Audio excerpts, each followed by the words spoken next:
Happy. Happy. The last is three smile. Berarti yang smile. Berarti yang sincerely. Ikhlas. Jadi kalau sudah ikhlas berarti dia sudah berhasil. Maka jawaban responnya adalah success. Kepala. Iya, sukses. Kita pakai bahasa Inggris. Karena kita blending ya. Jadi harus kompak semuanya. Oke. Yang pertama, one smile. Gorgeous. Two smile. Happy. Baru three smile. Sexy. Orang sukses nggak ada yang loyo. Udah sukses dia. Dia ada lewat dari dia. Sukses. Oke. Three smile. Success. Iya. Oke. Ready. Mohon sedia ya Bapak Ibu lebih serentak lagi. Iya. Tolong dipandu ya. Saya. Oke. One smile. Gorgeous, happy, gorgeous, Bapak Ibu. Iya, ulang panas ya. Oke, puisi gorgeous, happy, success. Gorgeous, happy, success. Okay. Ready? Everybody? Very good. Let's see. Okay. Inhale. Exhale. Inhale. Lari. Exhale. Yes. Exhale. Gak bisa ya. Gak bisa belum masuk. Gak bisa. Ya. Once again. Okay, back again. Inhale, exhale. Okay. Remember ya. Gorgeous, happy, success. Okay. One smile. Gorgeous. Smile. Happy. Three smile. Success. Ya. Pendidikan Men Al-Wasliyah, 3 smile, success. Very good. Tepuk tangan untuk semangatnya. Oke.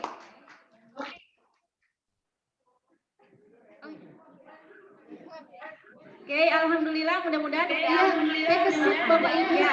Silakan Bapak Ibu ke belakang di tempat duduk yang nyaman. Mudah-mudahan nafasnya tadi udaranya sudah menyegarkan dan melancarkan darah sehingga otak kita mungkin semakin cemerlang dan lebih bersemangat untuk mengikuti acara. Baik, langsung saja kita lanjutkan ke sesi inti kita pada pertemuan malam hari ini. Kita langsung undang untuk moderator kita membuka acara inti diskusi kita dengan narasumber kita malam hari ini kepada Ibu Najriah Nilubi. Kami persilakan dengan penuh kebahagiaan. Terima kasih Ibu Suaryati. Assalamualaikum warahmatullahi wabarakatuh. Ya, Bapak Ibu yang kami hormati, terima kasih atas Bapak Ibu pada hari ini untuk sesi pertama yang akan disampaikan. Dan kita sudah tiba di acara inti untuk sesi pertama yang akan disampaikan oleh pemateri kita. Mungkin dari tadi sudah menanti untuk kita sapa. Halo Pak, selamat malam. Selamat malam Bapak Ibu sekalian. Boleh dong Bapak Ibu lambaikan tangan. Pak Leonardo. Bapak Ibu lambaikan tangan ke Pak Leonardo. Nggak kelihatan ya Pak ya? Kelihatan. Iya.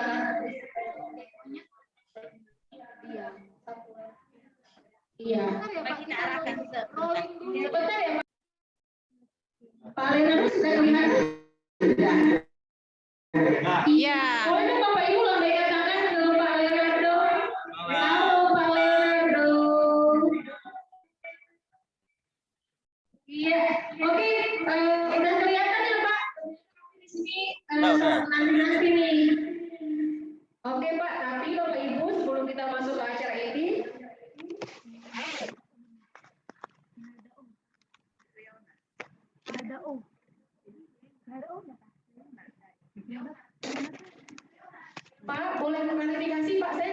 nih Pak menyebutkan nama Bapak? Leonard, benar nggak sih Pak?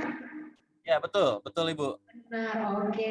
Karena Pak, nama Bapak kan agak ada western-westernnya gitu ya Pak ya. Mana tahu salah sebut nanti saya jadi tidak enak Pak. Iya. Ya. Oke, Bapak Ibu, saya sebelum kita masuk ke acara inti, saya perkenalkan terlebih dahulu pemateri kita pada malam hari ini.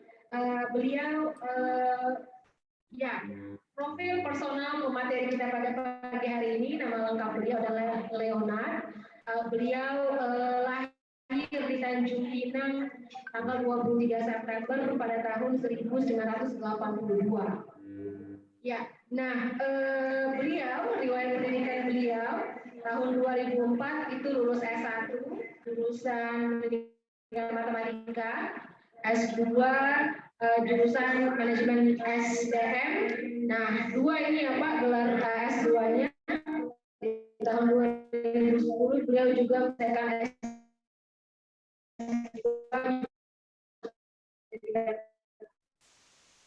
MIPA dan menjalankan program doktoral jurusan teknologi pendidikan. Universitas Indra Prasta.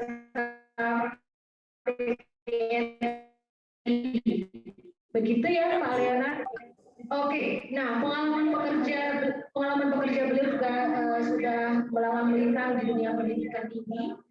Beliau adalah dosen program studi pendidikan matematika Universitas Indra Prasta PGRI. Kemudian juga pernah menjabat sebagai sekretaris pusat penelitian Fakultas TMIPA dan LP2M. Kemudian kepala pusat penelitian di LP2M Unindra sampai sekarang. Jadi beliau adalah kepala pusat penelitian di LP2M Unindra dari tahun 2018 sampai dengan sekarang. Nah, tentunya beliau juga mempunyai rekam jejak publikasi penelitian yang sudah luar biasa, tidak perlu diragukan lagi, karena beliau sudah menghasilkan maaf ya Pak kalau ini angkanya mungkin keliru, tapi berdasarkan CV yang saya terima ada 98 artikel yang telah dipublikasi oleh beliau, yang telah terpublikasi sejak tahun 2017 hingga 2021 sampai sekarang ini. Jadi dalam kurun waktu 4 tahun ya Pak. 2007 atau 2017 ya Pak? 2007 Ibu, masih lama, udah lama 2007, sorry Pak, sejak tahun 2007 hingga 2021 sudah ada 98 artikel nih hasil penelitian dari Pak Leonard. Kemudian juga beliau sangat aktif di dunia penelitian dan juga sudah menerbitkan 3 buah buku yang tentunya ini pasti keluaran dari penelitian yang luar biasa telah dihasilkan oleh beliau. Oke, tanpa berlama-lama lagi, kita langsung saja mempersilahkan Pak Leonard untuk memaparkan materinya. Tentu saja karena ini malam, kita boleh secara casual ya Bapak ya. Ya, Bapak Ibu panitia, kira-kira kita berapa menit untuk sesi pemateri Pak Leonard? 1 jam. Oke, nanti setelah 1 jam Bapak Ibu, kita juga akan membuka sesi Q&A, tanya jawab untuk Bapak Ibu. Kepada Pak Leonard kami persilahkan dengan segala hormat.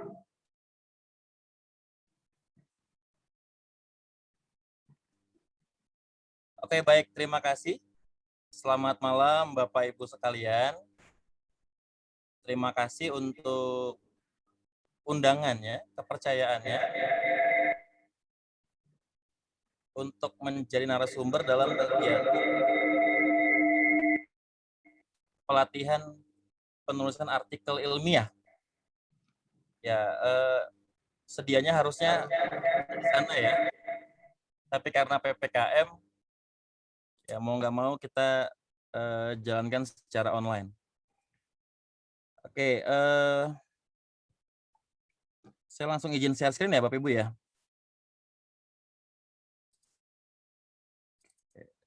Saya ingin share screen.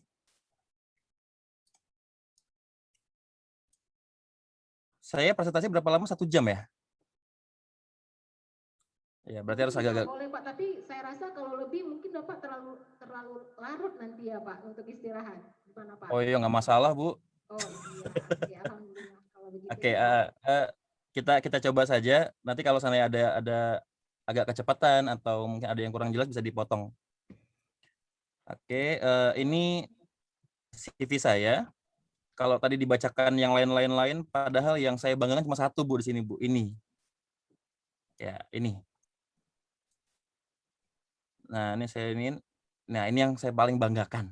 Gitu. Jadi saat ini saya jadi editor in chief untuk sebuah jurnal Sinta 2.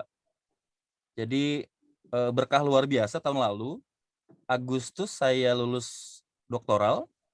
September saya dapat SK, surat keputusan dari Badan Akreditasi untuk jurnal yang menyatakan jurnal yang saya kelola itu naik level Sinta 3 ke Sinta 2. Jadi 2020 itu benar-benar tahun yang luar biasa. Dan ini sertifikatnya. Gitu. Jadi ya walaupun masih Sinta 2, saya pikir untuk level kampus swasta sangat membanggakan buat saya sendiri. Ditambah di kampus baru jurnal inilah yang ada di posisi Sinta 2. Yang lainnya masih Sinta 3, 4, bahkan yang ada di 5. Lalu Bapak Ibu sekalian, mudah-mudahan semua familiar dengan ini. Minimal Bapak Ibu sudah punya akun Google Scholar. Gitu ya. Ya, saya harap sudah punya semuanya. Lalu yang kedua, ini perlu akun ResearchGate. Sudah punyakah? Kalau udah punya bisa angkat tangan, saya bisa lihat sedikit. Ini ada gambarnya. Yang sudah punya boleh angkat tangan? Iya, ada 2 peserta, ada 4, ya. Oke. Iya. Kenapa saya bilang akun ini perlu? Karena di sini kita bisa berinteraksi langsung dengan para author dari seluruh dunia. Bahkan tidak jarang kita bisa dapat artikel gratis dari mereka yang seharusnya bayar. Jadi kita bisa ajak komunikasi, bahkan mungkin bisa, ya mungkin kalau belum bisa riset bareng, minimal publish bareng gitu ya. Yang saya lakukan beberapa kali memang mencoba untuk berkomunikasi untuk menarik sebagai reviewer. Jadi saya minta mereka, boleh nggak bantu kami sebagai reviewer di jurnal formatif? Gitu. Saya kirimi linknya untuk mereka registrasi, kemudian bisa membantu meningkatkan pamornya jurnal. Yang berikutnya Scopus. Ini Scopus saya baru 5, jadi memang saya agak panjang durasi kuliahnya kemarin, jadi memang tidak fokus sama publikasi. Setelah lulus ini baru. Nah, saya sudah mulai rancang ada sekitar 5 paper yang sedang saya siapkan untuk publish ke jurnal-jurnal terkait Scopus. Nah, selebihnya ada yang saya targetkan di Sinta 2 sampai Sinta 3. Itu pun hasil kerja bareng dengan mahasiswa yang saya bimbing. Lalu yang ketiga, yang terakhir nih ORCID. Ya, saya yakin udah punya semua ya, karena saat kita mengisi registrasi di OJS, beberapa jurnal itu meminta kita mengisi link ORCID-nya. Nah, jangan sampai lupa, karena bisa ORCID ini terintegrasi sama banyak platform lain. Ya, macam Scopus, Elsevier, dan lain sebagainya ini ya terkoneksi, sehingga perlu untuk punya. Ini akun Sinta, ya otomatis sudah punya semuanya ya Bapak Ibu ya. Ini Sinta Ristek Brin. Nah, saya akan kasih sedikit gambaran. Kalau Bapak Ibu ingin kejar peringkat Sinta, ada strateginya. Nah, ini pernah lihat-lihat ini Bapak Ibu, bagian ini. Ini Sinta 2 ya, masih Sinta 2 ya. Belum yang Sinta 3, nanti saya kasih lihat yang Sinta 3 Dr. Ristek Brin. Nah, kita punya bobot di sini. Publikasi Scopus Q1 itu 40, Q2 40, Q3 35, Q4 30, Scopus non-jurnalnya 15, dan lain sebagainya. Saya mulai menghitung-hitung daripada saya capek, kadang berpikir gitu ya, kejar Scopus Q1 yang beratnya setengah mampus, atau Scopus Q2 yang poinnya cuma 40 ini, mendingan saya submit ke jurnal Sinta 3 atau Sinta 4.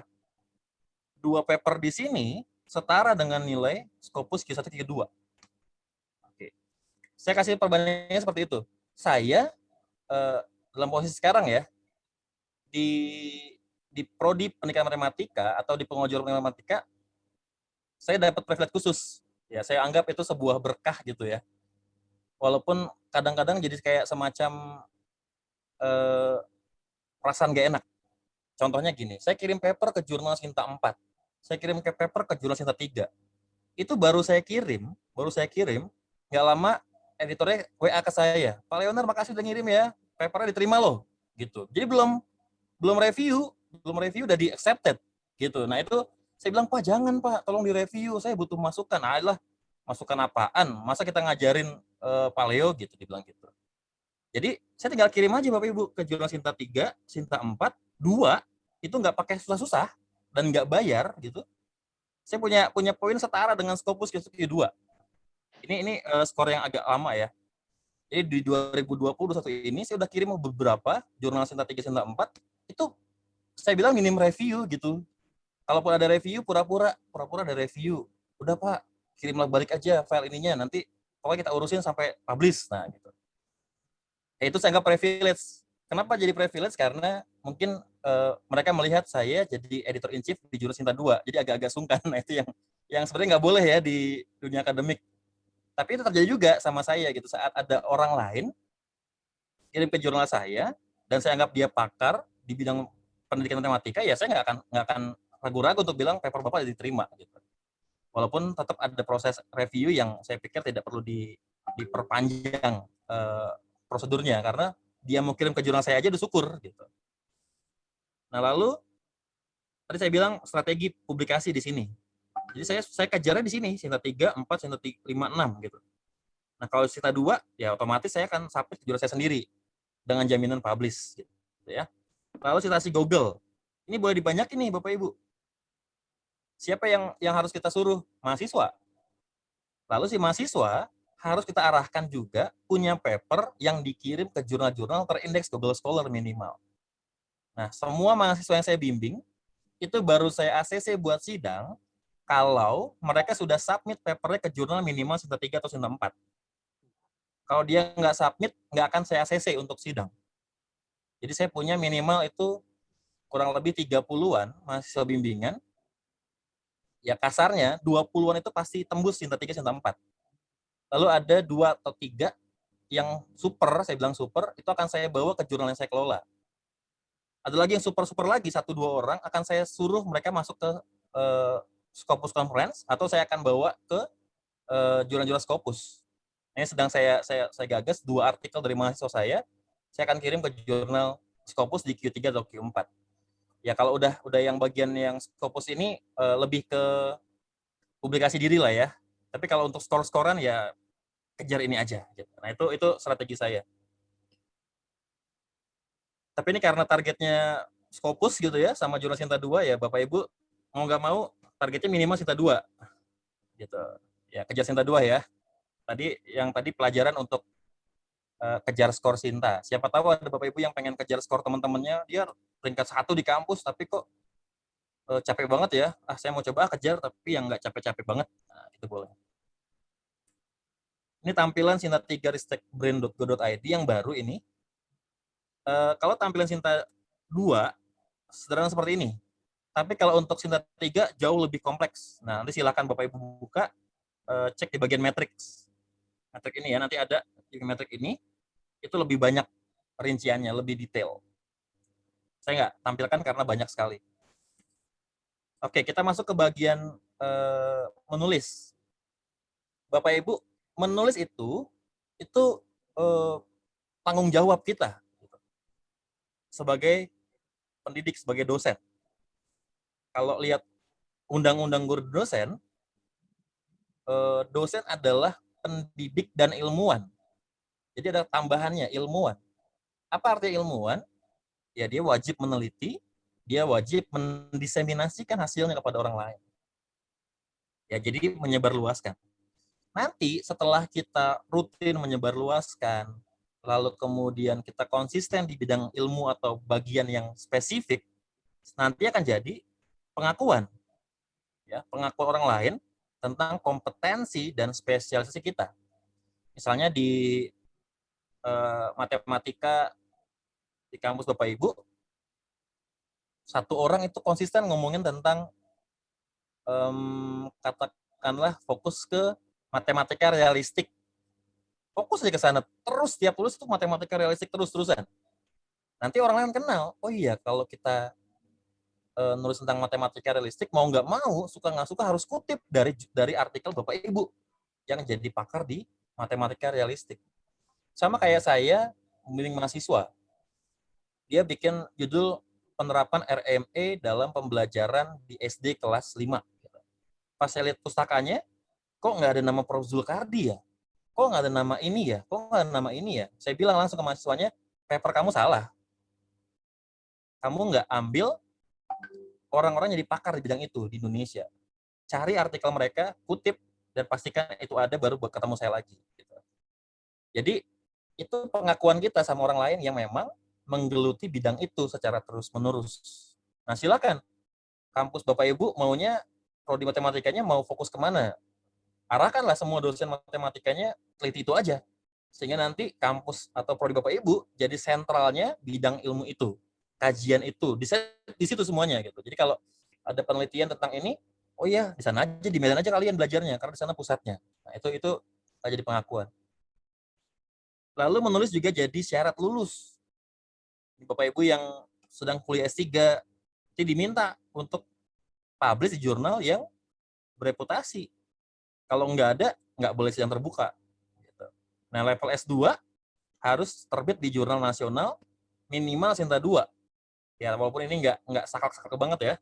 Tapi UNJ, tempat saya kuliah, itu saklek. S2-nya kalau nggak submit di Sinta 2, nggak lulus. S3-nya kalau nggak masuk di sini, nggak lulus. Gitu. Ditunda terus-terus. Terakhir juga jadi syarat kenaikan pangkat. Dan salah satu bagian dari BKD, bagi Bapak Ibu yang sudah sertifikasi. Nah, saya mau tanya, yang sudah sertifikasi boleh angkat tangan nggak? Wah, banyak. Pertanyaannya, berapa persen dari uang sertifikasi yang dipakai untuk menulis dan upgrade kompetensi? Ayo. Kalau bilang cuma 10% ya salah total, karena targetnya sertifikasi itu meningkatkan kompetensi dan kinerja. Ya, minimal setengahnya itu harusnya buat nulis, buat bayar publikasi, buat bayar proofreading, buat ikut pelatihan dan ikut lain-lainnya gitu. Ini enggak. Dana sertifikasi dipakai buat yang lain-lain.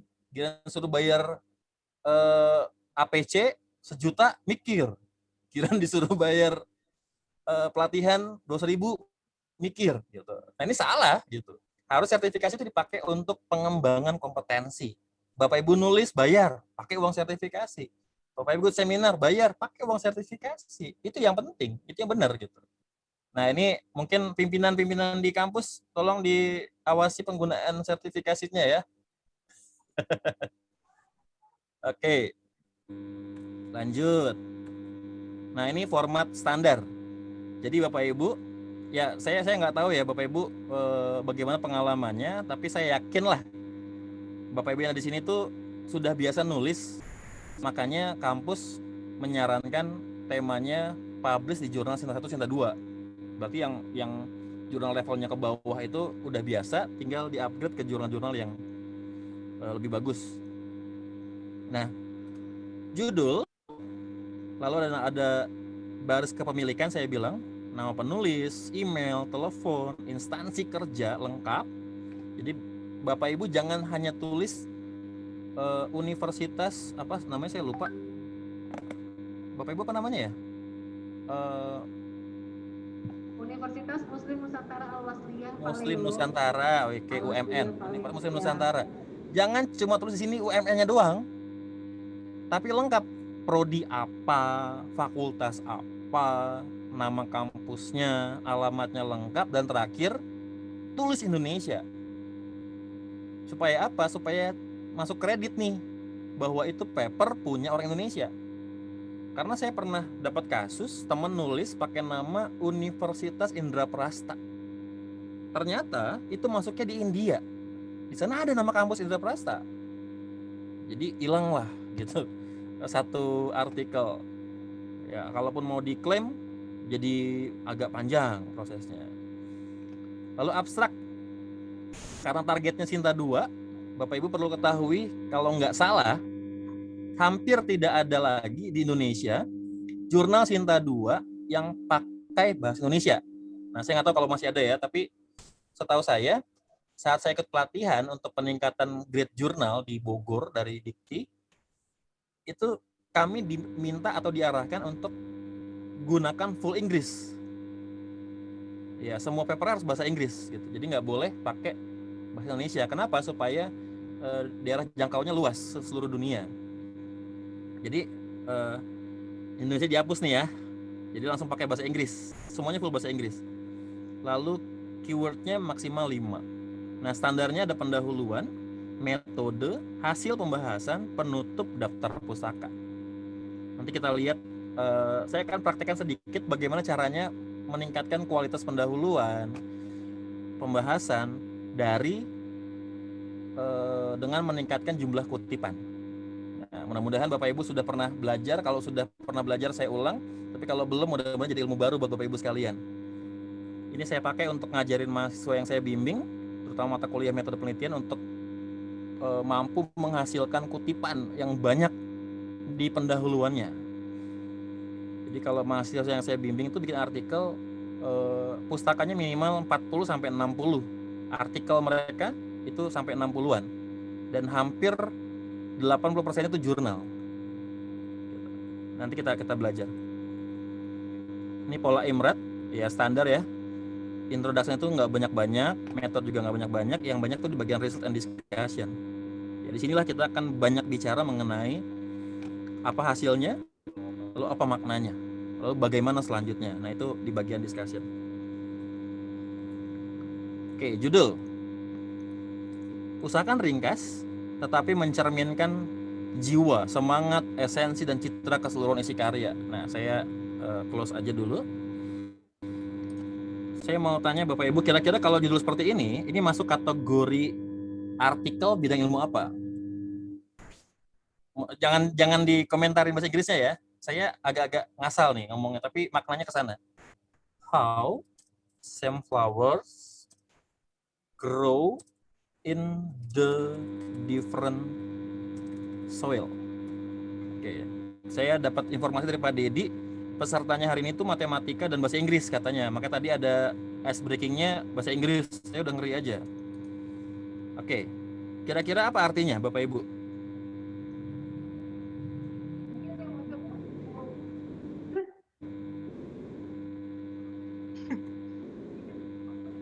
Ya, terjemahkan bebas aja ya. Bagaimana bunga yang sama tumbuh di tanah yang berbeda. Nah, saya mau tanya nih. Ya, mungkin yang bisa jawab boleh kasih door prize ya panitianya.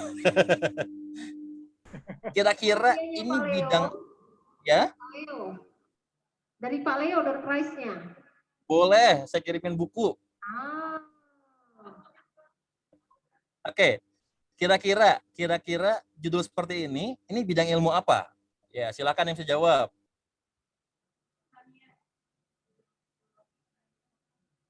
Pertanian ya Pak ya, berhubungan dengan biologi.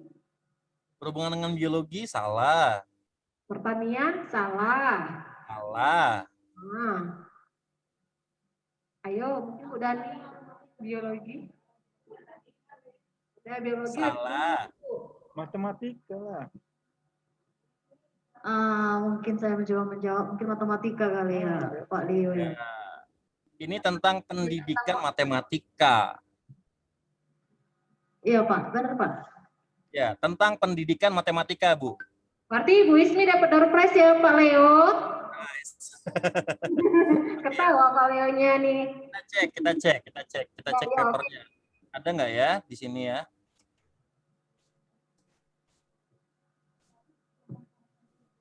Kalau nggak ada ya terpaksa kita indifferent soil. Ini dia. Di International Journal of Science and Mathematics, Springer. Ini jurnal nomor 1 di dunia di bidang pendidikan matematika. Bapak Ibu lihat di bawahnya, sampingnya sini.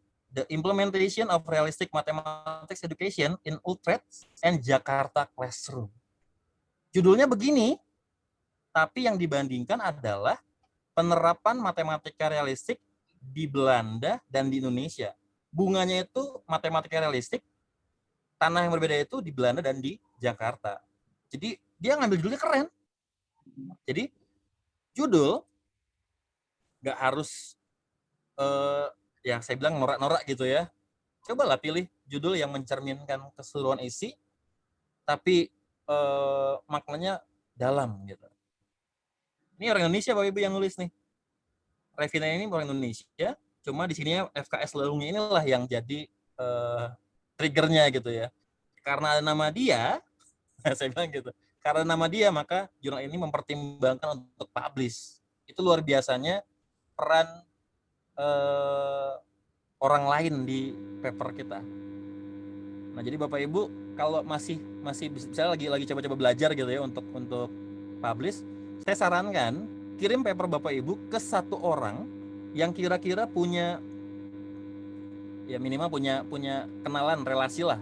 Sehingga nanti begitu nama Bapak Ibu disandingkan dengan nama dia, kirim ke jurnal apa, lalu editor akan mikir, waduh ada nama si ini nih. Nah, gitu. Itu jadi pertimbangan. Strategi lah, saya bilang strategi lah untuk publish. Oke, itu judul. Lalu tadi saya udah bilang baris kepemilikan, tulis lengkap tanpa gelar. Lalu susunannya jangan berdasarkan jabatan atau pangkat. Jangan sampai penulis pertama itu karena dia dekan atau karena dia rektor. Jangan. Tapi kalau saya lebih setuju begitu. Kalau saya orangnya pragmatis ya Bapak Ibu ya, saya bilang ya. Jadi saya punya paper nih, tapi saya nggak punya uang. Bayar publikasinya mahal misalnya 10 juta gitu. Ya udah saya tinggal cari dekan atau pimpinan yang kira-kira bisa bantu saya untuk bayarin. Saya bilang, Pak, ayo nulis nama di pertama di artikel saya. Boleh, tapi correspondingnya tetap saya. Nah gitu. Jadi nama pertamanya pimpinan, nama keduanya saya, tapi tetap saya kasih asterik di situ. Bintangnya saya. Jadi corresponding autornya saya. Sehingga kalau dapat skor bukan 60-40, tapi 50-50. Sama skornya. Gitu. Ini berlaku juga dengan karya mahasiswa. Jadi mahasiswa nama pertama, nama kedua saya, nama 3, 4, dan 5, itu bisa kita minta orang lain untuk isi. Siapapun. Asal ngasih modal.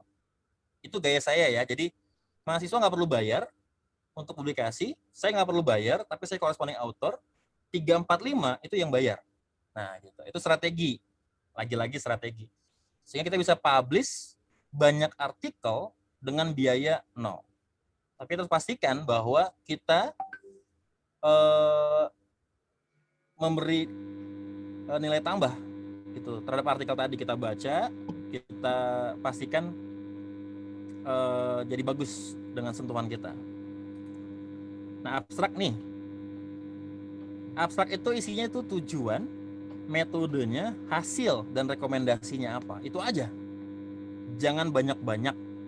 Maksimal 200 kata atau sesuaikan dengan permintaan dari si jurnal. Oke. Berikutnya, nih saya agak ngebut di bagian ini nggak apa-apa ya. It's okay, Pak Leo. Kalau agak ada yang ketinggalan bisa di skip ya. Oke, Pak. Nah, pendahuluan yang paling penting itu nih, bagian ini. Upayakan mengutip dari sumber primer. Ya. Upayakan mengutip dari sumber primer. Lainnya nanti akan saya lihatkan di bagian sini. Ini lebih operasional Bapak Ibu. Mungkin ada yang kenal Pak Ruli Caritas Indra Prahmana. Ini teman saya di UAD. Jadi kebaca nggak? Nggak ya? Oke, Kebaca? baca ya. Kurang sih Pak, karena tampilan warnanya kurang ini. Iya, coba diganti ke hitam kali ya Pak. Hitam, saya kecilkan, saya besarkan. Oke, sekarang kebaca? Mantap.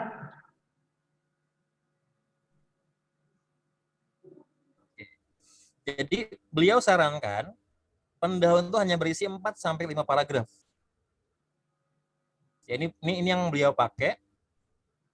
Dan sekarang saya akan terapkan juga di semua artikel yang saya tulis berikutnya. Pertama, kita kasih tahu kondisi ideal tentang topik yang akan kita kaji, termasuk pentingnya kajian tersebut diteliti. Misalnya, operasional. Bapak Ibu meneliti mengenai kemampuan pemecahan masalah matematika. Nah, di bagian pertama ini, Bapak Ibu sampaikan kondisi ideal, misalnya sampel anak SMA. Anak SMA seharusnya sudah punya kemampuan pemecahan masalah seperti apa? Nah, itu yang disampaikan di sini. Harusnya anak SMA itu punya kemampuan seperti ini, mampu mengenai mampu mungkin segala macam, dan kira-kira apa pentingnya bagian itu ditelaah atau diteliti. Misalnya kita bilang dengan memiliki kemampuan pemecahan masalah yang baik akan muncul sumber daya manusia yang lebih mandiri dan segala macam. Nah, itu dia. Itu manfaatnya. Termasuk ke pengembangan ilmu. Lalu yang kedua, kondisi di lapangan terkini. Nah, ini baru ngomongin masalah. Tadi idealnya seperti ini, ternyata kondisi di lapangan jelek. Misalnya kita bilang, fakta di lapangan, kemampuan pemecahan masalah siswa di SMA cenderung rendah. Ini terlihat dari, nah silahkanlah, bisa amati sekitar, misalnya anak-anak SMA yang cenderung mudah menyerah. Gitu. Pernah terjadi kasus bunuh diri, anak SMA yang gagal lulus ujian nasional. Ada anak SMA yang melakukan aksi apa dan segala macam yang intinya menggambarkan ciri orang yang tidak mampu menghadapi masalah. Dia lari dari masalah, tidak menjadi seorang pemecah masalah. Nah, itu kita kasih tahu di sini. Kalau mau lebih bagus lagi, boleh juga tawarkan apa sih yang menyebabkan hal tersebut terjadi. Misalnya kurangnya latihan untuk kemandirian, orang tua atau guru yang selalu membantu, memberi bantuan. Nah, itu kan bisa jadi penyebab seseorang jadi tidak punya kemampuan pemecahan masalah yang baik. Ketiga, solusi apa yang akan kita tawarkan? Misalnya, kita tawarkan menggunakan penerapan sebuah metode pembelajaran. Katakanlah metodenya menggunakan metode problem posing misalnya, pengajuan masalah. Oke, kita ajukan itu, termasuk kira-kira bagaimana metode itu bisa dimanfaatkan untuk memecahkan masalah tadi. Nah, itu tawarannya apa? Setelah kita punya kondisi ideal, masalah di lapangan, tawaran solusi, baru cari sebanyak mungkin hasil penelitian terkait solusi yang kita tawarkan. Artinya, cari sebanyak mungkin penelitian mengenai penerapan problem posing untuk meningkatkan kemampuan pemecahan masalah siswa. Cari sebanyak-banyaknya. Kalau udah nggak ada, cari bidang kajian lain. Problem posing ke variabel lain yang mungkin masih dalam kajian turunan dari hasil belajar matematika. Entah pemahaman konsep, entah masuk ke kemampuan komunikasi, kepenalaran, dan sebagainya yang masih 11-12 lah sama pemecahan masalah. Kemudian, lihat apa kekurangannya. Kekurangannya apa? Saya sebenarnya lebih suka kalau penelitian sekarang itu ke pengembangan. Karena kalau di pengembangan itu lebih mudah menemukan kekurangannya.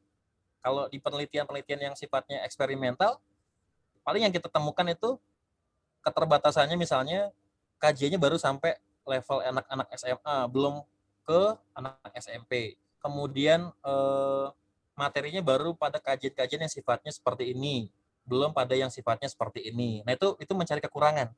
Sehingga nanti kita akan menemukan kebaruan, novelty.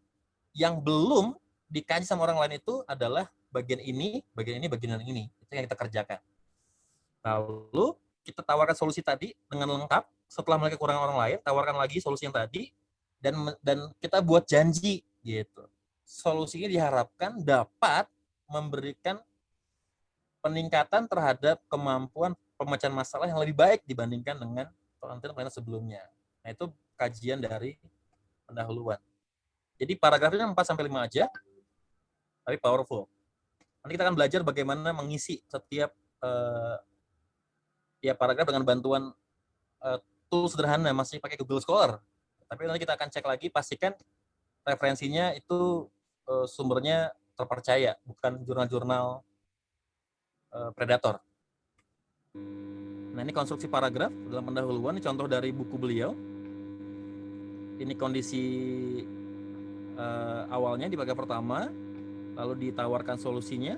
Ini kalau ini udah apa ya saya bilang ya,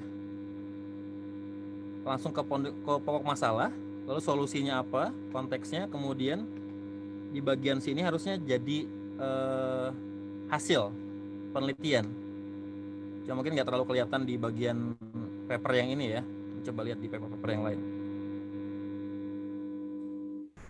Nah, di metode ini harus diuraikan detail. Ya, detail itu artinya gini, langkah-langkahnya tegas, jelas. Ya. Tapi jangan sampai kita memberikan penjelasan terhadap sebuah metode yang memang sudah umum. Jadi jangan sampai ada ngomong metode yang digunakan adalah eksperimen. Eksperimen adalah, nah itu nggak perlu. Karena yang baca paper kita itu pasti orang-orang yang sudah paham dengan berbagai metode-metode penelitian. Jadi nggak perlu ngajarin atau mendefinisikan sebuah terminologi yang memang sudah diketahui oleh pembaca. Karena prinsipnya paper kita nggak mungkin dibaca oleh dokter bidan gitu, nggak bakal dibaca sama mereka. Paper dokter pun nggak akan kita baca, nggak akan ngerti. Yang baca ya yang sekaumnya lah ya, yang satu frekuensi, sehingga pasti mereka sudah paham bahasa-bahasa digunakan umum. Nah, ini dari Elsevier program pelatihannya. Jadi di metode itu ditanyakan ya, apakah sudah diuraikan detail, jelas, apakah sudah menggunakan tools yang sesuai untuk menjawab pertanyaan, dan terakhir ada riset etik. Di Indonesia belum dalam sekali mengenai ini, tapi di luar sudah harus gitu ya. Apalagi kalau udah bicara orang atau binatang. Ini ada sekali instrumennya untuk menghindarkan pelanggaran terhadap etika ini. Nah, hasil itu kita harus buat menarik tapi tetap sederhana. Menarik tapi jelas tetap sederhana. Tabel hanya pakai 3 garis horizontal, tidak ada garis vertikal, lalu ilustrasi harusnya gambar yang bagus, jelas, dan yang penting tabel dengan gambar harus dikutip, dicite, harusnya dianalisis gitu ya. Jadi bukan menarasikan angka dalam tabel. Jadi suka ada udah dibikin tabelnya, di bawahnya isinya gini, dari tabel 2.1 kita memperoleh hasil modusnya sekian, median sekian, diulang lagi semuanya, itu nggak perlu. Harusnya apa maknanya tabel tersebut. Ini cara bikin tabel, ini gambar.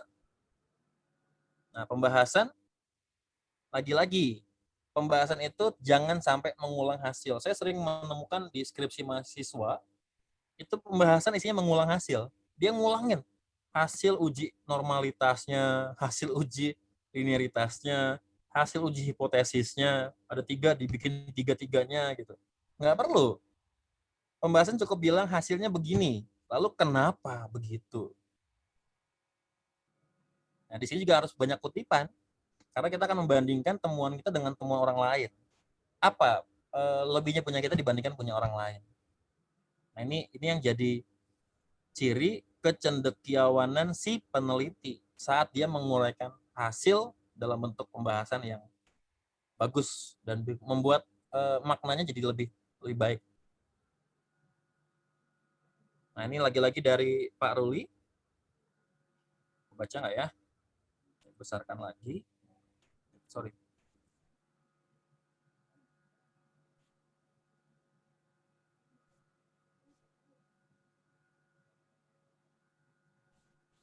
Sama.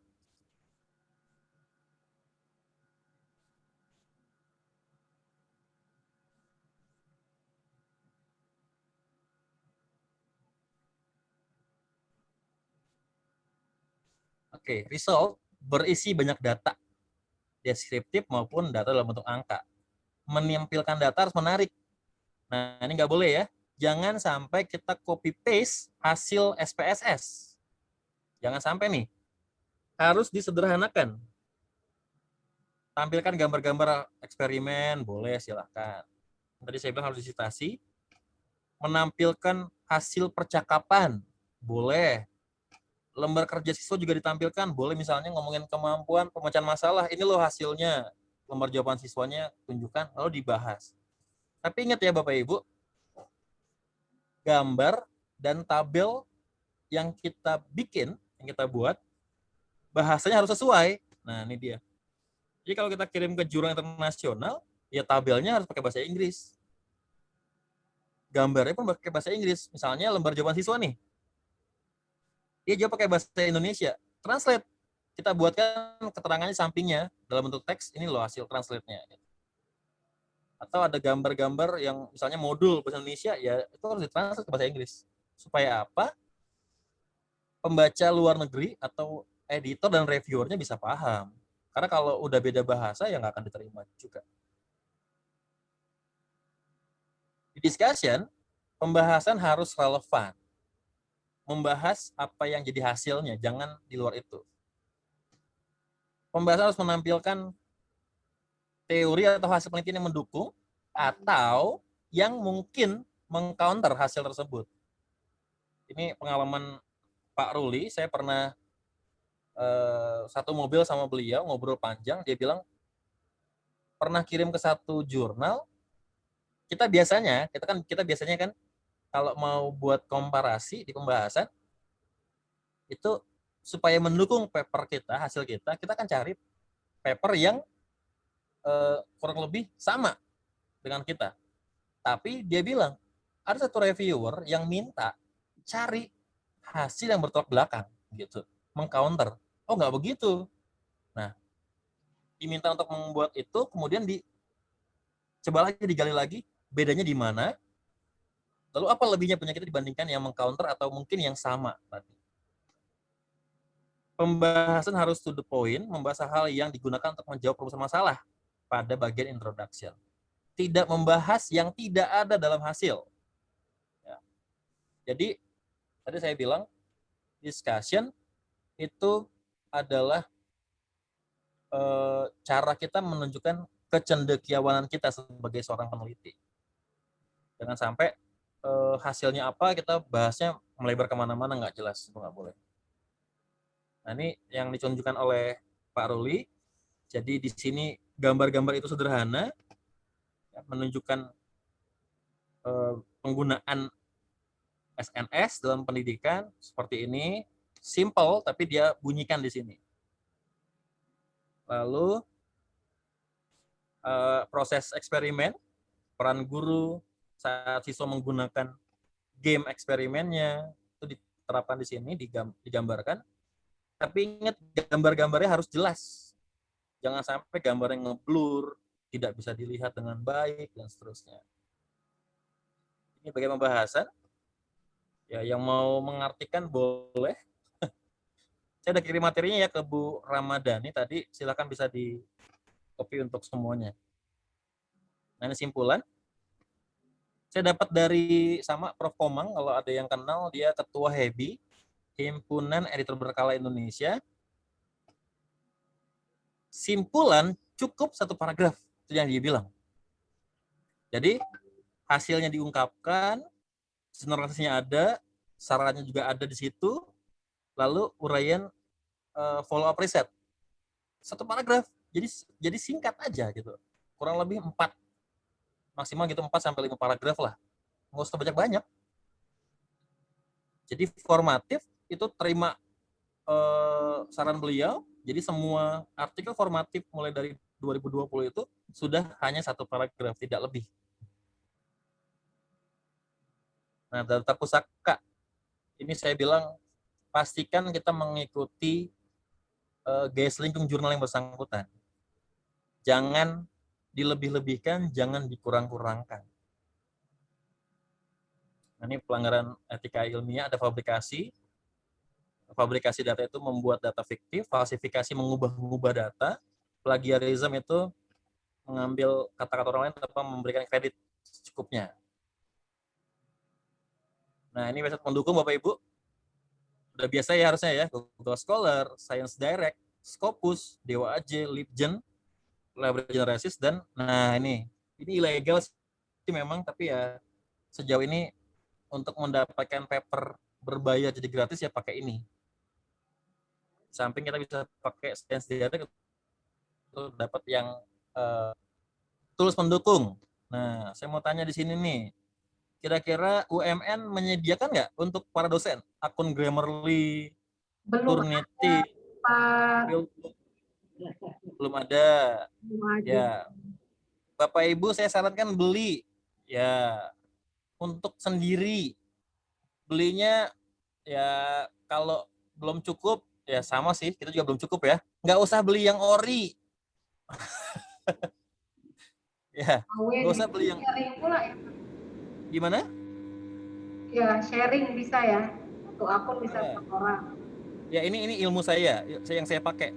Karena saya kalau untuk Grammarly itu kan 2 juta, Turnitin itu sekian juta, Quillboot sekian juta gitu.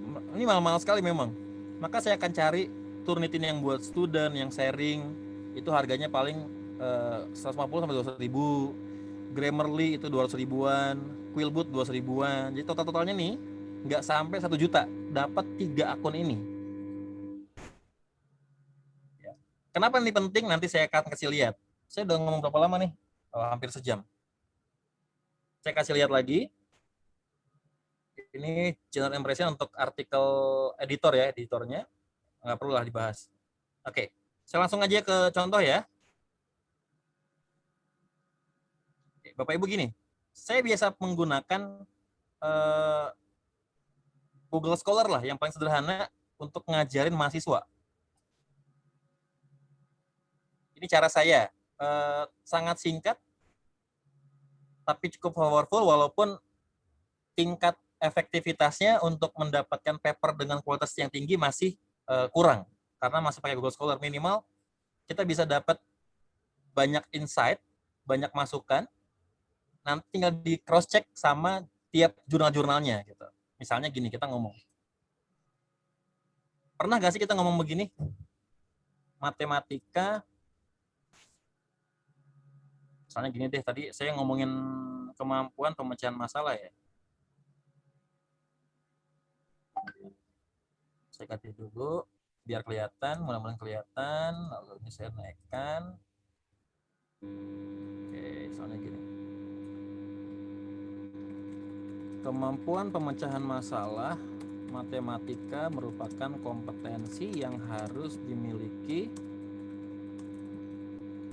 oleh siswa SMA di Indonesia.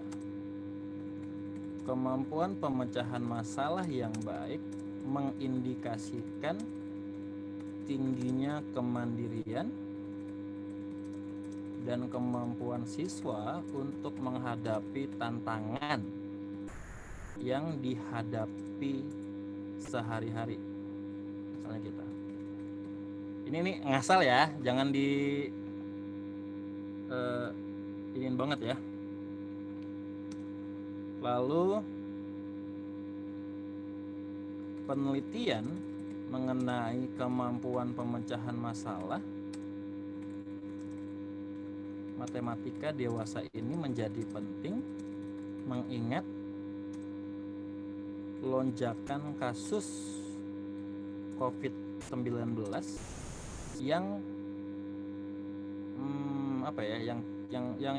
yang memaksa siswa untuk lebih mandiri belajar dan berkreasi untuk tetap optimal dalam belajar, misalnya begitu. Oke, yang ini pertama tadi ikut pattern yang tadi ya, kondisi ideal lalu masalah.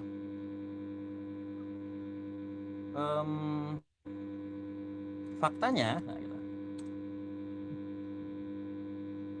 anak muda di Indonesia cenderung memiliki kemampuan pemecahan masalah matematika yang rendah. Hal ini dapat dilihat dari rendahnya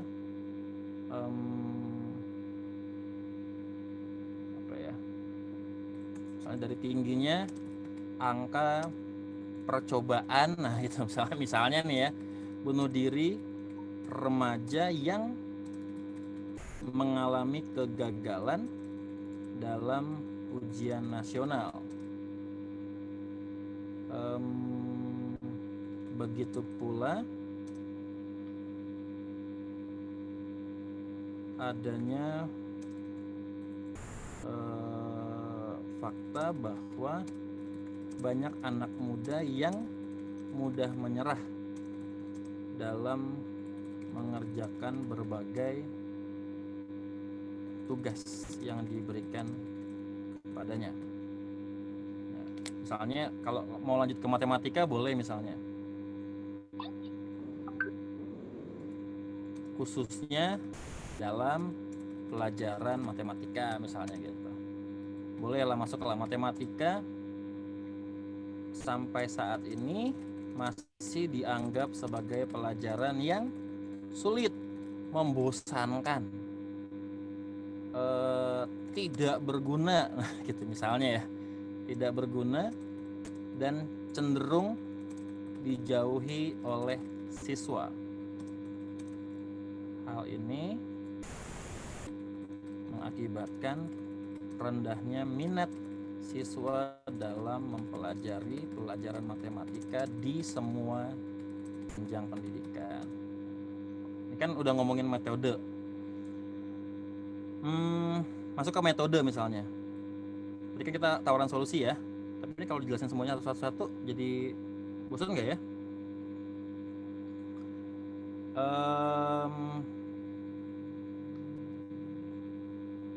Pembelajaran matematika akan menjadi menarik jika guru mampu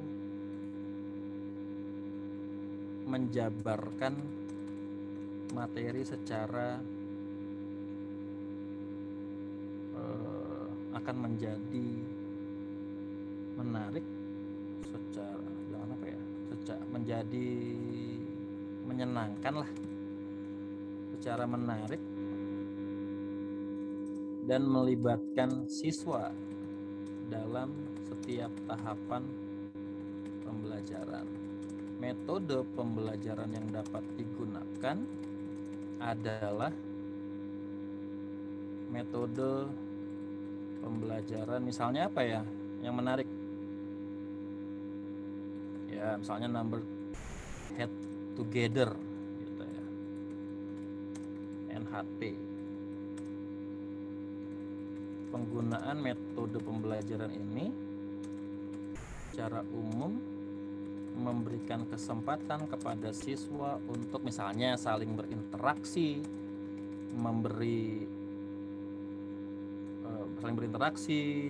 kemudian mencoba sesuatu dan bertanggung jawab terhadap apapun yang diputuskan secara individu misalnya gitu. Ini ngomongin mau biar masuk ke kemampuan pemecahan masalah kemudian belajarnya.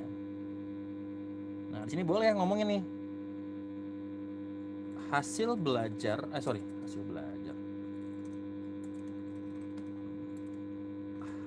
penelitian yang membahas mengenai NHT sudah cukup banyak dilakukan,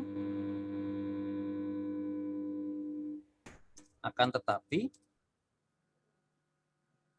penelitian tersebut cenderung misalnya gini deh, cukup banyak dilakukan seperti penerapan NHT untuk meningkatkan kemampuan pemahaman konsep, kemudian kemampuan penalaran matematika dan kemampuan komunikasi matematika. Akan tetapi penelitian tersebut cenderung dilakukan untuk jenjang pendidikan SMP dan belum menyentuh jenjang pendidikan SMA. Bahkan materi yang digunakan pun terbatas pada materi yang sifatnya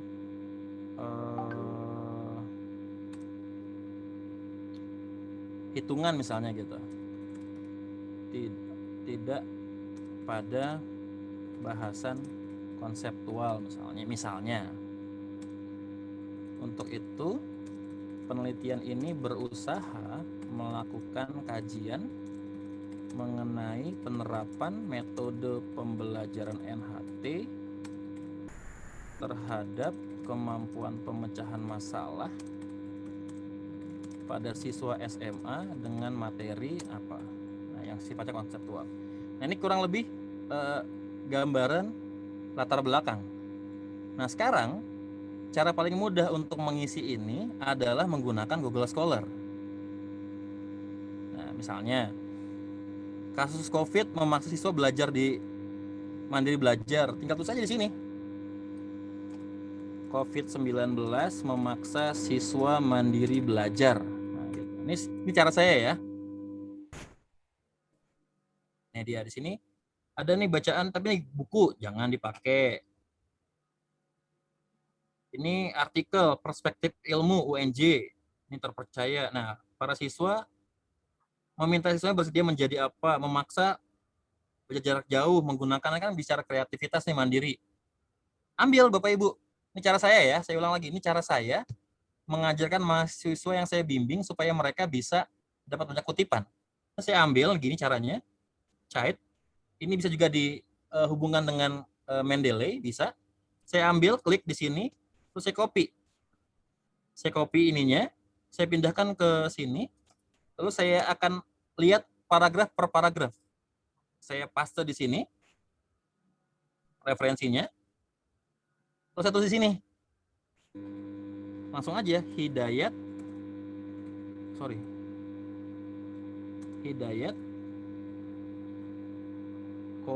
Rohaya. Oh, ini banyak, langsung aja. Hidayat et al. 2020. Oke. Kita mau cari banyak nggak? Boleh. Untuk bilang COVID memaksa siswa untuk mandiri belajar, cari lagi yang lain di sini. Tapi lagi-lagi, kalau seandainya kita memang targetnya internasional jurnal ya Bapak Ibu ya, boleh pakainya bahasa Inggris di sini. Cara saya kalau pakai bahasa Inggris bukanya Bing. Ini yang murah-murah aja, saya pakai yang gratisan. Siswa COVID-19 memaksa siswa belajar mandiri belajar. Apa translasinya?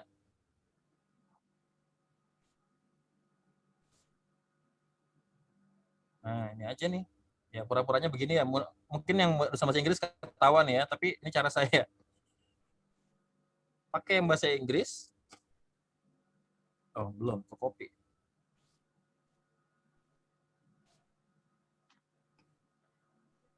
Cari. Nah, ini jurnal-jurnal internasional. Nah, tinggal cari sini aja nih. Apa aja yang akan kita cari, apa yang kita apa namanya kira-kira yang mengatakan hal tersebut gitu. Nggak usah lihat semuanya dulu nih ya. Ini kita lihat kata per kata. Ya anggaplah misalnya di bagian sini ada nih. Ini kita ambil aja sama. Tapi dosen saya nggak suka kalau Indonesia semuanya nih. Biasanya kalau dosen saya pengennya yang orang luar. Anggapnya ini orang luar nih. Saya pernah nulis disertasi, di depannya namanya Abdullah. Kemudian Neneng gitu. Sama dosen saya dibilang gini, ih kampungan referensinya gitu. Padahal penulis Indonesia di jurnal internasional. Cuma karena di depan halaman pertama pendahuluan namanya itu Abdullah Neneng, dibilang kampungan. Jadi harus nama-nama luar supaya dianggap kutipannya luar. Saya ambil lagi di sini. Nah, udah tinggal saya ambil aja ininya. Headcam, anggaplah sama ya. Headcam, Gupta, dan Patel. 2020. Nah, cara ini saya lakukan kepada mahasiswa sehingga hampir semua teks ini tuh punya kutipan. Gitu. Apalagi kalau udah bilang begini, matematika difficult, mana matematika difficult. Nah, nih dia. Udah di sini banyak kalau Bapak Ibu ngomong begitu doang. Matematik is difficult. Nah, udah. Tuh. Ini ambilnya semuanya juga bisa nih. Yang mana yang kita mau ambil gitu ya. Tapi lihat tahunnya lagi, 2007 oke lah masuk. 2017 oke lah masuk gitu misalnya. I feel that mathematics is a difficult subject, ambil. Kita ambil di sini per kata-kata ya, sulitnya masukin di sini. Carya 2017 membosankan. Boleh maksa di sini ya, bored. Nah, gitu. Kalau ada gak ya?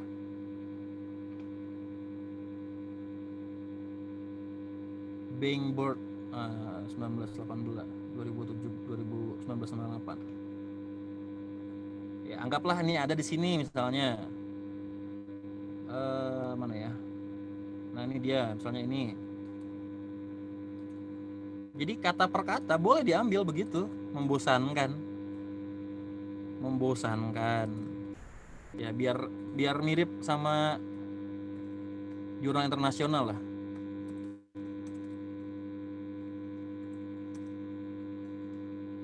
Nah, gitu. Tidak berguna, cenderung dijauhi. Tinggal cari bahasa Inggrisnya apa, pindahkan ke sini semuanya. Dengan cara seperti itu, Bapak Ibu akan menemukan bahwa hampir semua penulis Bapak Ibu ini bisa diisi dengan kutipan. Ya, mudah-mudahan ini jadi warna baru nih di penulisan artikel. Karena saya sebagai editor jurnal, Bapak Ibu, itu orang pertama yang akan melihat jurnal artikel Bapak Ibu sekalian. Saya akan download, dan hal pertama yang saya lihat itu pustakanya Bapak Ibu. Jadi kalau cuma ada misalnya saya lihat di sini daftar pustaka, cuma ada 1, 2, 3, 4, 5, 6, 7 gini. Segini doang. Ini rejected langsung. Pasti reject. Tapi kalau saya lihat pustakanya udah banyak, banyak. Bahasa Inggris semuanya. Nah, itu di muka saya itu udah langsung berbinar gitu. Nah, ini bagus nih. Lanjut ke review. Saya belum lihat isinya. Saya akan cek isinya di belakangan. Nyuruh teman cek similarity-nya, cek ini segala macam, masuk ke review.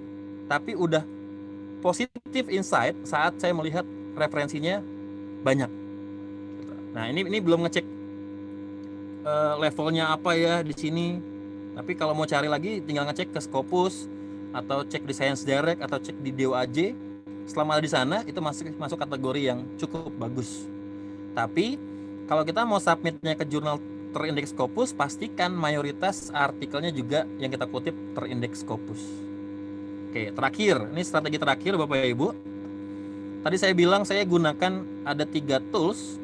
Yang pertama Grammarly. Ini Grammarly Premium Bapak Ibu. Jadi dia akan ngecek lebih dalam. Jadi bisa saya punya paper di sini. Ini ada paper saya hasil disertasi. Ini artikel ini. Mana ya? Parafrase.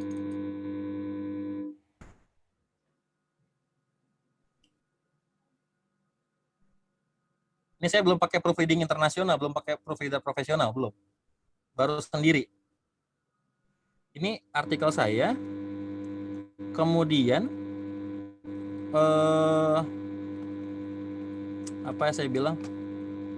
Saat saya cek Turnitinnya, paper ini Bapak Ibu nih, saya cek Turnitinnya. Itu nilainya saya kasih lihat aja di sini nih. Yang di sini nih awalnya 40%.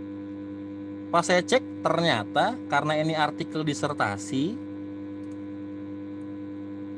ada 3 paper yang sudah saya publish, 2 paper yang dipublish, kata-katanya relatif sama, pendahuluannya kurang lebih sama isinya, sehingga saya kena similarity-nya 40%. Jadi awalnya udah bagus nih, kemudian saya masukkan ke Grammarly satu-satu per paragraf, saya pindahkan ke sini, ngecek.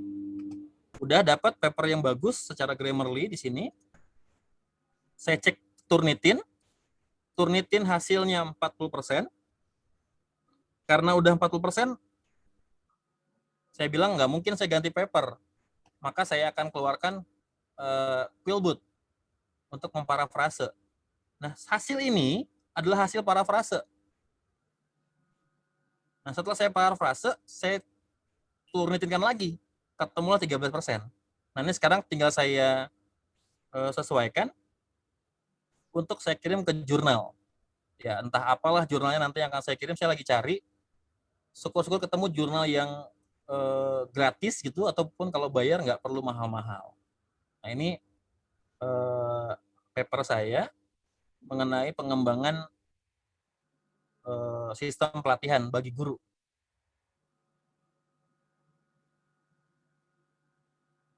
Jadi udah mulai meninggalkan dunia hitam matematika gitu ya, lebih ke educational technology.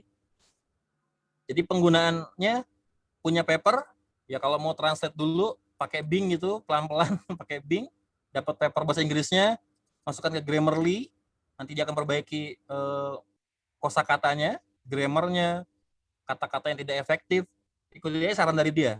Yes, ikuti aja terus. Udah jadi, masukkan ke Turnitin, berapa persen, kalau masih banyak gitu, kayak ini nih, ini mahasiswa yang saya bimbing nih, saya marah-marah nih. Pas saya cek, ternyata dia kopas-kopas dari website. Saya ngamuk-ngamuk. Saya nggak pernah ngajarin begitu ya. Gitu. Lalu, kalau udah ketemu berapa persen, kalau masih 40%, 34%, masukkan ke Quillbot. Nggak perlu semuanya. Kata-kata yang kira-kira dinilai oleh Turnitin itu, kayak di sini nih, yang kira-kira oleh Turnitin itu dianggap besar. Kan di sini nih tuh 1 dari mana nih dapatnya? Dari internet source, dari artikel saya juga lagi kan tuh. Sama persis dia isinya tuh. Pesatnya laju perkembangan. Nah, ini kan ngaco gitu ya. Ditulis memang Leonard dan kawan-kawan. Lalu ada lagi mana gitu, banyak lah yang dia kutip tuh dari satu paper yang sama. Nah, ini kan melanggar lah, 86% tuh orang gila gitu yang sebanyak ini itunya. Nah, kata-kata inilah yang Bapak Ibu masukkan ke dalam Quillbot untuk dapat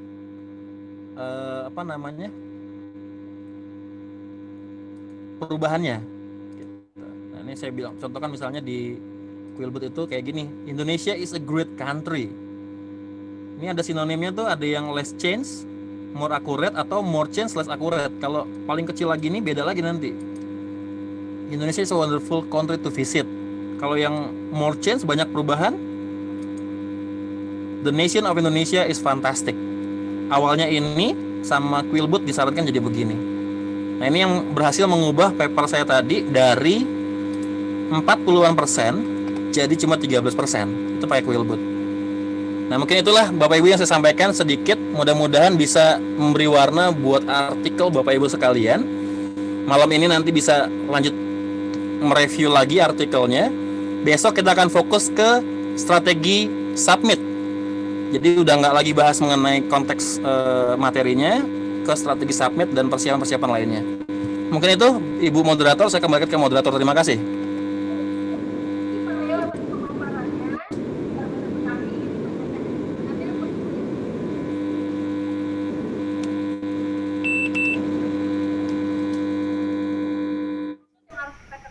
Pak Leo, mulai dari bagaimana parafrase, bagaimana mensitasi, kemudian juga bagaimana kita mencari peranan kata yang high level supaya bisa berterima tulisan kita di pembaca internasional. Seperti itu ya Pak Leo ya?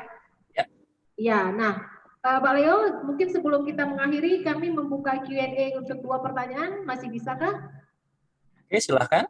Oke, Bapak Ibu, mungkin ada pertanyaan, saya persilahkan. Mungkin Pak Saiful mau bertanya? Iya.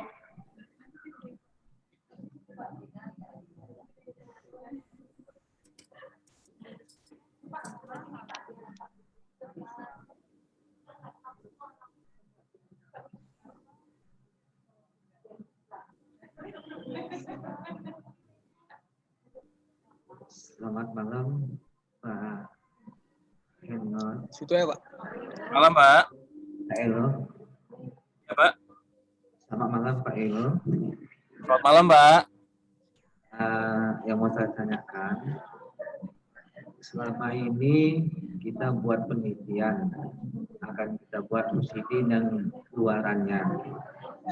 Jadi yang masih saya bingungkan, apakah satu artikel itu bisa kita buat 2 jurnal proceeding dan luarannya itu dengan penelitian artikel yang sudah kita terbitkan itu bisa kita buat luaran. Nah, apakah itu mempunyai dampak untuk positif atau negatif bagi penulis? Nah, karena itu sangat dibutuhkan untuk hukum kita, untuk jabatan profesional kita. Terima kasih Pak Elo. Saya ucapkan selamat malam. Makasih, Pak. Saiful, itu pertanyaan yang sangat bagus ya Pak. Mungkin juga jadi dilema banyak para dosen. Kalau sudah terbit di proceeding, boleh nggak? Karena namanya proceeding masih berupa apa ya, hasil dari kita persentase ya. Nah, kemudian masih boleh nggak dilanjutkan ke jurnal dengan konten yang sama, begitu ya Pak Saiful ya? Oke, silakan Pak Leo. Oke, langsung jawab ya. Saya adalah contoh orang yang kalau ngomong di level dosen itu agak-agak keras gitu ya Bu ya. Saya bilang gini, mohon maaf nih Pak Saiful. Saya bilang memangnya nggak ada karya lain yang dapat dibuat dari diri kita sendiri gitu. Buat saya gitu. Kalau seandainya kita mau bikin proceeding, lalu mau dibikin lagi jadi artikel jurnal, itu menurut saya udah nggak bisa. Ya, tidak bisa. Biasanya saya lebih seneng gini. Kalau seminar, saya ambil pengalaman sebagai pembicara, saya ambil pengalaman sebagai teman membangun jaringan, tapi naskah saya nggak pernah saya minta untuk publish sebagai bentuk proceeding. Itu saya. Jadi katakanlah UMN bikin seminar nasional matematika gitu, saya ikutan jadi presenter. Diminta papernya sama UMN, saya nggak akan kirim. Saya bilang, maaf Bu, Pak, saya nggak akan submit paper saya ke proceeding. Saya cukup datang ke sana, jadi narasumber, di pembicara, paralel, papernya akan saya gunakan untuk ke jurnal. Nah, karena gunanya kan seminar itu untuk dapat masukan, akan saya perbaiki. Tapi kalau saya udah niat masukkan ke proceeding, paper itu ke proceeding, ya cukuplah sampai situ proceeding gitu. Tidak perlu lagi dipikirkan untuk ke ke jurnal lain. Nah, ambillah penelitian lain untuk kita submit ke jurnal-jurnal yang lain. Gini Bapak Ibu, saya bisa, nih saya bilang gini, gimana saya ngomongin ya? Saya share screen ya, dikit ya. Boleh Pak Leo. Saya share screen saja. Ini cara saya Pak Saiful. Jadi di tahun 2019-an saya membimbing mahasiswa nih, bimbingan skripsi. Lalu saya itu adalah penggagas strategi pembelajaran tugas dan paksa, Pak. Ini saya penggagasnya. Walaupun ini belum terkenal, Pak, tapi di kalangan mahasiswa sudah saya paksa mereka untuk kutip, gitu ya. Jadi semua mahasiswa bimbingan saya, terutama yang temanya atau metodenya eksperimen, ini saya minta memodifikasi. Catat ya, memodifikasi. Mereka kan katanya gini, syarat modifikasi atau saya kenal dengan nama pengembangan adalah evaluasi.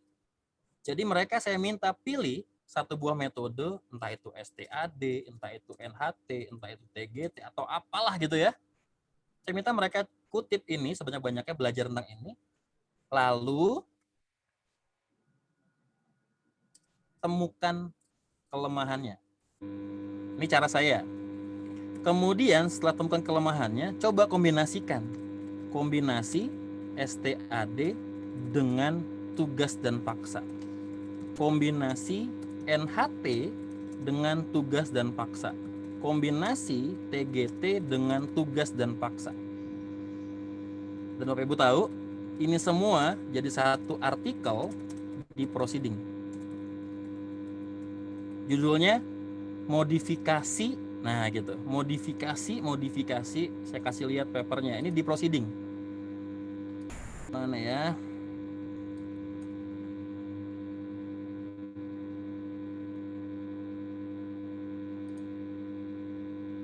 Oke, Ikhwan Maulana.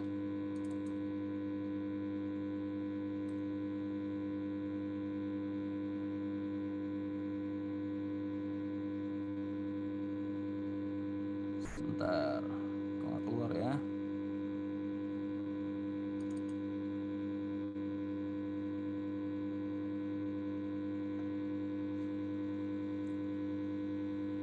Jadi mereka memodifikasi satu buah metode pembelajaran digabungkan dengan tugas dan paksa. Kok lama ya? Itu di satu paper.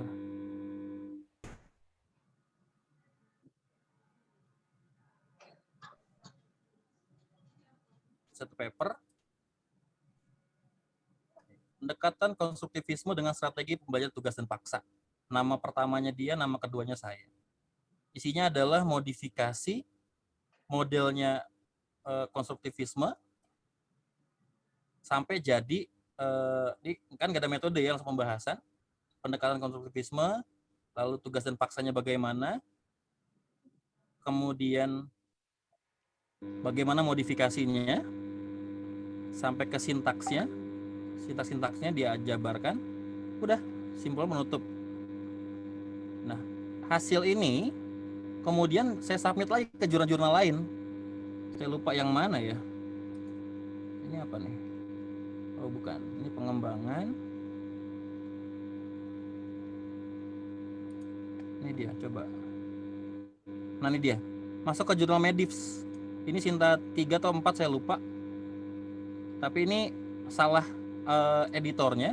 Saya udah minta untuk koreksi, jangan nama saya pertama, nama dia pertama. Tapi nggak didengerin udah jadi gitu ya. Jadi ya begini. Jadi ini Kurnia Hairunisa ini yang modifikasi TAI dengan tugas dan paksa. Kemudian paper lengkapnya, skripsinya dikirim ke jurnal. Tadi ada gak ya yang Kurnia Hairunisa? Ini dia. Ini paper di jurnal, ini paper di proceeding. Ya namanya begini. Ini yang benar sebenarnya. Yang di Medivs sama sebenarnya, dia nama di metadata itu nama dia pertama, nama saya kedua. Cuma tetap nama saya dapat asterik. Saya jadi corresponding autornya. Jadi poinnya sama-sama, setengah-setengah, kita dapat poinnya sama, besar. Gitu ya Pak Saiful ya. Jadi Pak Saiful boleh menanggapi. Ya silakan Ibu. Terima kasih Pak Elo. Ada satu lagi Pak Elo yang mau saya tanyakan. Pak Elo. Pak Elo, maaf ya saya agak celat Pak Elo. Gak apa-apa Pak. Ada mau saya tanyakan lagi. Misalnya mahasiswa kita hasil dari skripsinya kita buat artikel, itu sebaiknya penulis pertama itu harus mahasiswa atau dosennya untuk supaya akreditasi kita bisa naik, atau bagaimana peraturan di dalam Juna itu untuk tim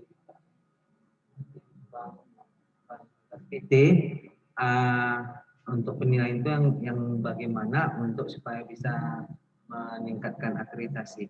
Terima kasih Pak Elo. Ya, secara etika Pak, artikel itu punya mahasiswa Pak. Ya, artikel itu punya mahasiswa, sehingga penulis pertamanya itu wajib mahasiswa. Saya ini jadi temanya lain ya, agak lain ya. Ini memang ada satu sesi sendiri. Besok saya akan bikin seminar optimalisasi BKD menggunakan mahasiswa. Jadi memang kita sebagai dosen pembimbing berusaha mendampingi mahasiswa, membimbing dengan baik dan benar. Harus ajari mereka apa yang kita punya kemampuannya. Jadi tadi saya sudah contohkan, saya kasih lihat tadi, kalau Bapak Ibu lihat ini kutipan-kutipannya,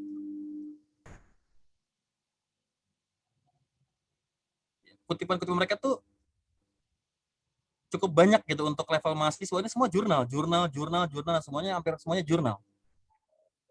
Kenapa bisa? Karena kita benar-benar ajari mereka bagaimana caranya supaya lakukan itu gitu. Itulah yang jadi hak kita nanti untuk dapat ditulis sebagai second author, bahkan boleh jadi corresponding author.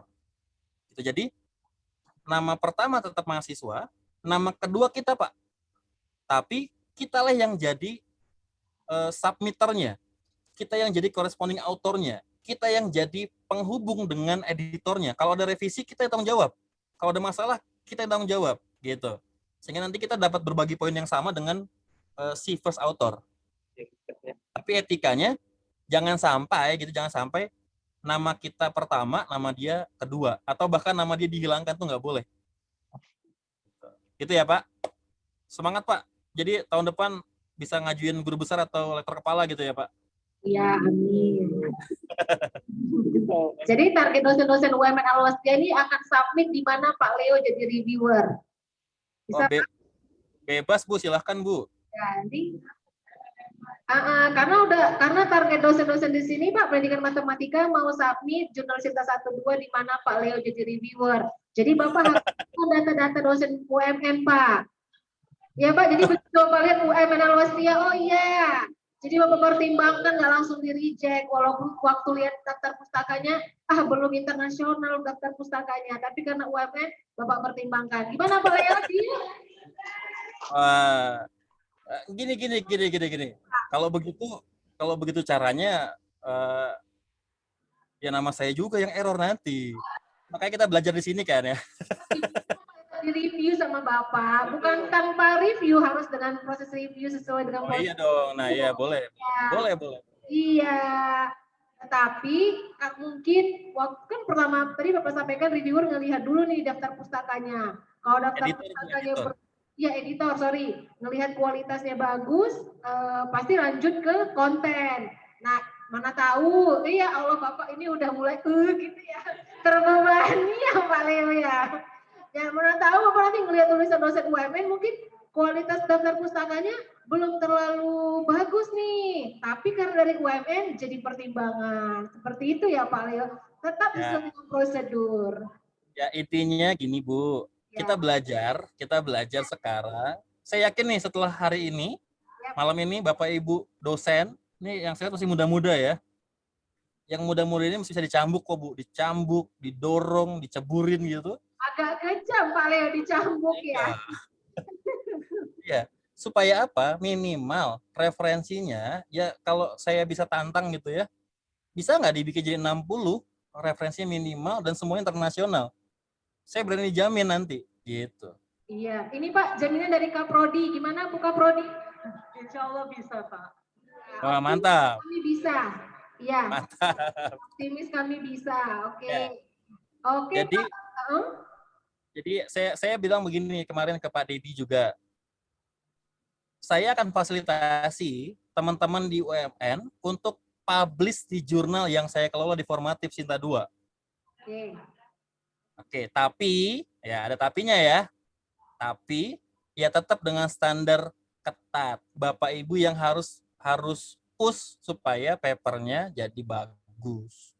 Kalau ke jurnal internasional nanti akan saya coba rekomendasikan ini silakan submit dan kita berjuang bareng-bareng.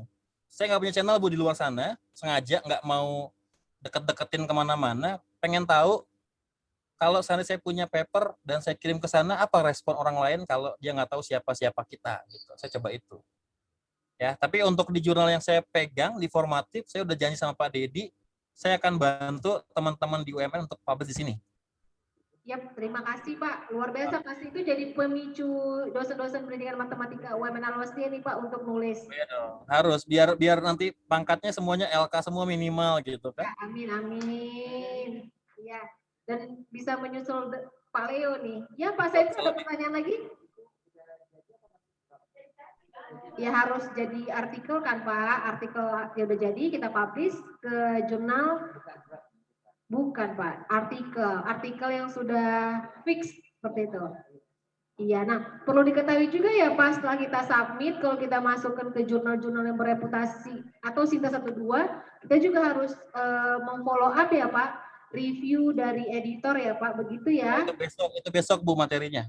Iya, untuk besok. Jadi Bapak Ibu besok kita itu materinya. Cocok ya Pak closing kita hari ini, jadi besok materinya mengenai hal itu. Karena kadang-kadang kita suka down Pak menerima review dari editor.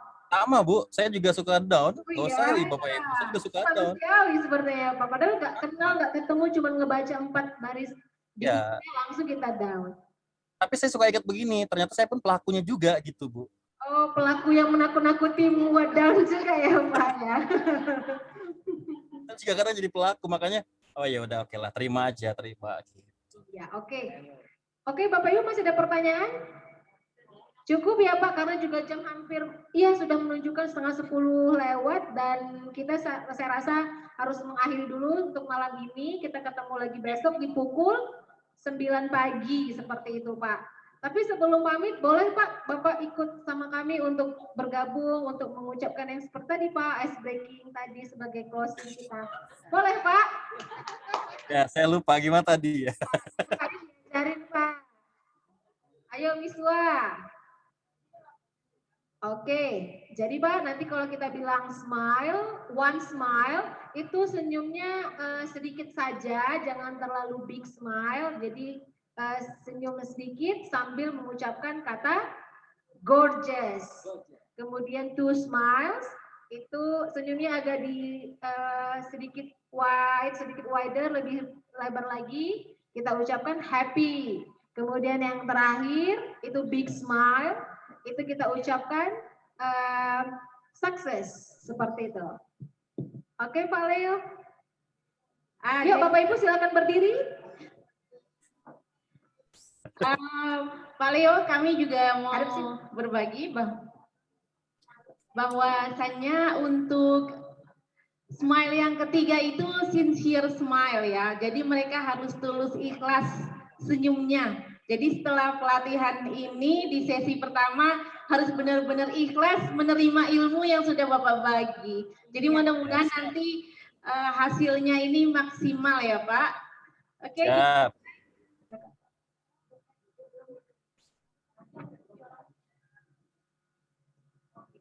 Oke, kita mulai ya. Miswa, persilahkan. Ya. We are going to begin. Kita mulai semuanya. Yes, oke, let's Ready? start. Ready. Kita inhale dulu ya. Sebelum penutupan supaya relax endingnya. Ayo. Inhale. Exhale. Ya. Inhale. Oke. Exhale. Inhale. Exhale. Oke, sudah lega. Baru kita mulai ya. Oke, kita mulai. Masih ingat ya? Don't forget. Buas, tahan dulu senyumnya pakai tahapan. Oke. One smile. Gorgeous. Gorgeous. Very good. Two smile. Happy. Three smile. Success. Three smile. Success. Three smile. Success. Oke, sekali lagi ya Pak. Sekali Ayo lagi. Pak Leo, gabung yuk Pak Leo. Closing. Ya. Siap. Yuk. 1, 2, 3. One smile. Gorgeous. Two smile. Happy. Three smile. Success. Three smile. Success. Once more. Three smile. Success. Oke, terima kasih Pak Leo atas pemaparan materinya. Bapak Ibu boleh melambaikan tangan ke Pak Leo. The best, oke Pak. Thank you so much ya Pak. Kita ketemu besok. Terima kasih. Sampai besok. Ya, selamat malam dan selamat beristirahat. Thank you. Bye. Oke Pak, kami izinkan untuk Ya,